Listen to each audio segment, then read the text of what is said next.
और एक बार फिर आप लोगों का हार्दिक स्वागत है मेरे चैनल कुलदीप सिंह रिव्यू पर।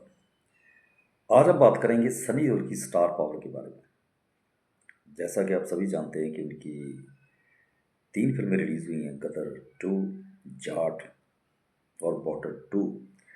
जिसमें जाट को छोड़ दिया जाए तो लोगों ने गदर 2 और बॉर्डर 2 का काफ़ी मजाक भी उड़ाया।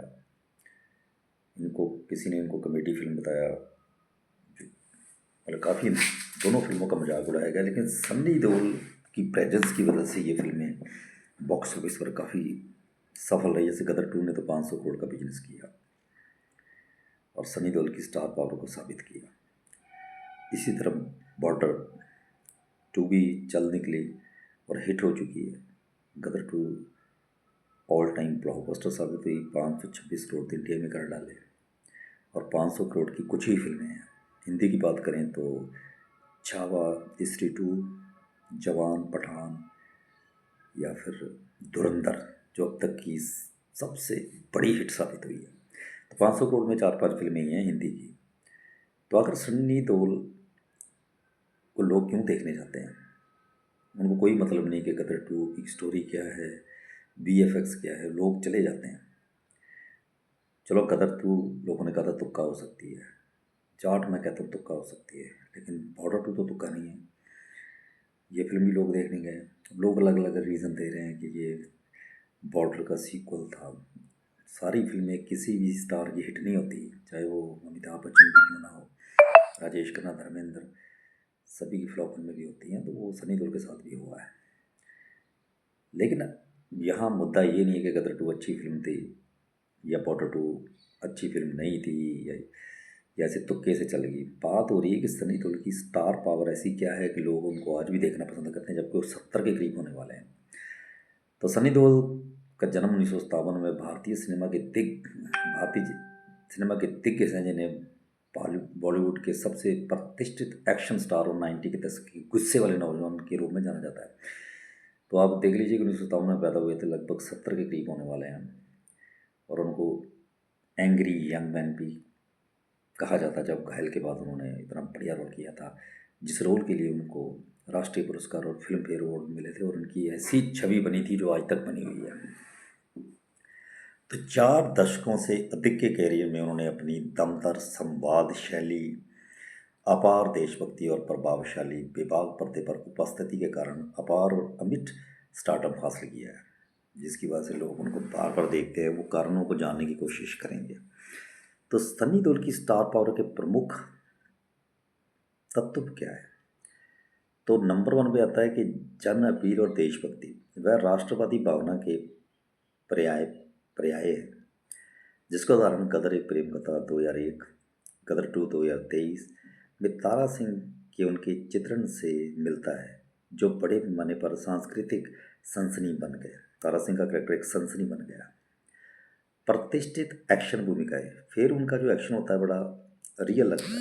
वो अगर कोई खंबा उखाड़ते हैं, जो हैंडपम्प उखाड़ते हैं या 2-4 को मारते हैं तो बड़े कन्विंसिंग लगते हैं। 2.5 किलो का हाथ संवाद के लिए जाने जाने वाले उन्होंने घायल 1990 और दामिनी जैसी हिट फिल्मों के साथ साथ सतरी ड्रामा के लिए एक विशेष स्थान स्थापित किया। अगर उनकी एक्टिंग की बात की जाए तो अर्जुन फिल्म देखिए, आपको उनकी रियल एक्टिंग का पता चलेगा वो कितने इंटेंस एक्टर हैं। अटूट लोकप्रियता उनकी 2023 में आई वापसी फिल्म गदर 2 ने सबसे अधिक कमाई करने वाली हिंदी फिल्मों में से एक बनकर उनकी स्थिति को और मजबूत किया, जिससे यह साबित हुआ कि वे सभी पीढ़ियों के दर्शकों को आकर्षित करने में सक्षम हैं। प्रामाणिक व्यक्तित्व, केवल शारीरिक क्रियाकलापों के बजाय अपने गहन, ईमानदार और अवसर भावनात्मक प्रदर्शनों के लिए प्रशंसित उन्हें शक्ति और धार्मिकता के प्रतीक के रूप में जाना जाता है। तो एक उनकी क्वालिटी ये है कि जब वो पाकिस्तान के खिलाफ बोलते हैं तो बड़े रियल लगते हैं और लोग उनको बड़ा पसंद करते हैं। जैसे आपने गदर 1 में देखा होगा तो लोग तालियां पे तालियां मारते हैं। बॉर्डर 1 में आपने देखा होगा। तो एक तो वो देशभक्ति की फिल्मों में बड़ा जचते हैं। मेरे हिसाब से उसकी जो उनकी जो डायलॉग डिलीवरी है ना, वो दर्शकों को बड़ा आकर्षित करती है। जैसे राजकुमार की डायलॉग डिलीवरी हुआ करती थी तो उनको लोग बड़ा पसंद करते थे। अमिताभ बच्चन भी डायलॉग के लिए जाने जाते हैं, नाना पाटेकर, अवनीश पुरी, तो ये कुछ उस कैटेगरी में आते हैं। बहुत कम ऐसे एक्टर होते हैं जो डायलॉग डिलीवरी के लिए जाने जाते हैं, तो सनी देओल उस कैटेगरी में आते हैं। डायलॉग डिलीवरी की बात करें तो आप दामनी देख लीजिए, घायल देख लीजिए, इंडियन, जिद्दी, जीत, गदर वन, गदर टू में 3-4 डायलॉग बड़े अच्छे थे। बॉर्डर वन देख लीजिए, बॉर्डर टू देख लीजिए। हालांकि उनके आलोचक भी कम नहीं है, कई उनको फनी देओल बोलते हैं, कुछ तो हद से ज़्यादा उनकी मीम्स बनाते हैं, उनका मजाक उड़ाते हैं। जैसे मानने को तैयार नहीं है कि गदर टू हिट हुई है। वो सोचते जी वो तारा सिंह को लोग देखने गए थे गदर वन की वजह से, इसलिए हिट होगी। अरे और 24-25 दिन तक फिल्म डबल डिजिट में रही थी। तो ये कुछ कारण नहीं होते, कारण कई होते हैं।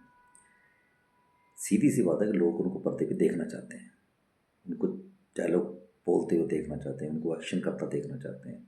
लोग आज भी उनको देखने जा रहे हैं। वो 70 साल के हैं। अब कितनी भी गदर टू का मजाक उड़ा लीजिए, बॉर्डर टू का मजाक उड़ा लीजिए कि फिल्में अच्छी नहीं है, लेकिन वो फिर भी अगर अच्छी नहीं है तब भी उनको लोग देख रहे हैं, तो जिस दिन वो अच्छी फिल्में करने लग जाएंगे फिर क्या होगा। तो सन्नी देओल अब उस लेवल पर आ गए हैं कि उनकी फिल्मों का कोई नेगेटिव रिव्यू करे, कोई पॉजिटिव रिव्यू करे, इससे दर्शकों को घंटा फर्क नहीं पड़ता। दर्शक उनकी फिल्में देखने जाते रहते हैं। अब ये जो बॉर्डर फिल्म है, इसका कई जगह 150 करोड़ बजट बताया जा रहा है, किसी जगह 250 करोड़ बताया जा रहा है, किसी जगह 275 बताया जा रहा है, और भूषण कुमार ने तो एक्सेप्ट कर लिया कि 275 करोड़ है। और ये फिल्म रिलीज़ होने से पहले ही 200 करोड़ की रिकवरी कर चुकी है। तो 300 से 200 कम कर दीजिए तो 100 करोड़ बचे, और फिल्म लगभग 360 करोड़ के करीब कमा चुकी है। तो इतना बड़ा क्राउड पुलर कहाँ से मिलेगा। तो सनी देओल ने एक अपना ऐसा मकाम बना लिया है कि अब उनकी फ्लॉप फिल्में भी अच्छा बिजनेस किया करेंगी, और जो अच्छी फिल्में होंगी वो तो बस गदर टू की कैटेगरी में जाएंगी। मार्क माई वर्ड, अब उनकी फिल्में लगभग 3-4 दिन तक जरूर क्राउड को पुल किया करेंगी, क्योंकि उन्होंने एक बड़ी अच्छी इमेज बना ली है। एक वो किसी कंट्रोवर्सी में नहीं पड़ते, जो भी कंट्रोवर्सी हुई वो आज तक साबित नहीं हुई। तो उनका कुछ ऐसा मकाम बन चुका है कि दर्शक उनको देखना चाहते हैं। आज की पीढ़ी के दर्शक भी उनको पसंद करने लगे हैं। अब बॉर्डर टू इसका एग्जाम्पल है। आप इंटरनेट पर जाइए, छोटे छोटे बच्चे 5-5, 6-6 साल के उनके डायलॉग बोल के रील्स डाल रहे हैं। तो इसका मतलब सनी देओल को वो भी पहचानने लगे हैं। तो जिन्होंने बॉर्डर वन देखी थी उनकी शादियाँ हो गई, उनके बच्चे उनकी फिल्में देख रहे हैं। ऐसा स्टार फिल्म इंडस्ट्री में कौन सा हुआ है जिसने 70 साल की उम्र में 500 करोड़ की फिल्म दी हो या इतनी बड़ी ब्लॉकबस्टर दी हो। सब करेक्टर रोल करने लगे थे और वो आज भी हीरो होते हैं। गदर टू में वो हीरो थे, पूरी फिल्म उन्हीं के कंधों पे चलती है, और बॉर्डर टू भी उन्हीं के कंधों पर फिल्म चल रही है। उन्हीं की प्रेजेंस की वजह से लोग दर्शक थिएटर तक खिंचे चले जा रहे हैं, कि जो अभी तक 360 करोड़ नेट कर चुकी है, और वर्ल्ड वाइड उसमें 60 करोड़ और तो जोड़ दीजिए, 500 करोड़ के करीब फिल्म जाने वाली है वर्ल्ड वाइड। तो ये कोई कम उपलब्धि नहीं है। आज अब देख लीजिए 2026 में कितनी फिल्में हिट हुई हैं, अभी तक कोई फिल्म हिट नहीं हुई। 2025 में जो धुरंधर फिल्म हिट हुई थी, उसके बाद कोई फिल्म हिट ही नहीं हुई। बॉर्डर टू ने मुकाबला किया, धुरंधर के सामने खड़ी रही, और फर्स्ट वीक में उसका रिकॉर्ड भी तोड़ा, फर्स्ट डे की ओपनिंग का रिकॉर्ड भी तोड़ा। बाकी फिल्में जितनी भी आ रही हैं कोई नहीं चल रही, किसी फिल्म ने अच्छा बिजनेस नहीं किया, चाहे वो रोमियो हो, वो भी दम तोड़ती नजर आ रही है। मर्दानी को भी एवरेज का वर्डिक्ट मिल गया है। ओ रोमियो को उसका लास्ट में एवरेज मिल जाए, लेकिन उसको हिट सुपर हिट तो नहीं माना गया ना, इतना बढ़िया बिजनेस तो कर ही नहीं रही हो। पहले दिन की ओपनिंग उसकी डबल डिजिट में नहीं थी, कम से कम 100 करोड़ का बजट था, तो कम से कम 15-20 करोड़ की ओपनिंग तो लेती। तो ऐसा हुआ नहीं, और कहाँ बॉर्डर ने तो 60 करोड़ भी बीच में एक दिन मारे थे। ये होती है स्टार पावर। तो जितनी सनी देओल की आलोचना होती है वो उतना ही निखर के ऊपर आते हैं। शुरू से उनको घायल से पहले भी कहा जाता था कि वो उनका वुडन फेस है, एक्सप्रेशन नहीं आते। बाद में उनके चेहरे पे ऐसे एक्सप्रेशन आने लगे घायल के बाद कि वो आज तक जारी है। तो ये थी सनी देओल के बारे में कुछ खास बातें कि वो क्यों इतने बड़े स्टार बन चुके हैं। Thanks for watching my video.